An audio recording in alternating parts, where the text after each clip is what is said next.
வண்டி நம்பர் சொல்லுங்க. TN10AK 1255. உங்களுக்கு எப்படி தெரியும்? அவங்க அம்மா சொல்லிருப்பாங்க.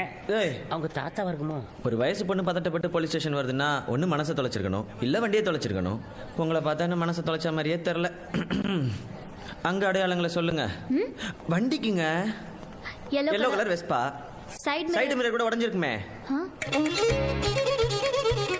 என்ன பண்றதுங்க? பொண்ணுங்களை ஃபாலோ பண்ற நேரத்தில் புக்கை ஃபாலோ பண்ணி தான் நாங்களாம் IAS IPS என்ன அமெரிக்கன் பிரசிடென்ட்டே ஆயிருப்போம். அதை விடுங்க. உங்க வண்டி பின்னாடி இண்டிகேட்டர் இருக்கும் அதானே அடையாளண்ணே. அடையாளமா? அதாமா முகத்தில் தீக்காயம், இடுப்பில் மறு, உதட்டில் மச்சம். யோ, உதட்டில் மச்சம் வச்சிருக்க வண்டி என்ன சிம்ரனா? போங்கண்ணே, பெல்ட் உருவி விட்டு போறேன். யோங்க அண்ணங்க, இவனுக்கு நம்ம யாரு? மற்ற வண்டிக்கு இல்லாம உங்க வண்டிக்கு மட்டும் ஏதாவது ஸ்பெஷல் அடையாளங்கள் இருந்து அதை சொன்னீங்கன்னா இன்வெஸ்டிகேட் பண்ண ஈஸியா இருக்கும். கமான். என் வண்டியோட பின்னாடி லவ்ஸ் கார்டன் எழுதிருக்கோம். பைக்ல மட்டும் தான் எழுதுவீங்களா? இங்க லவ்ங்கிறது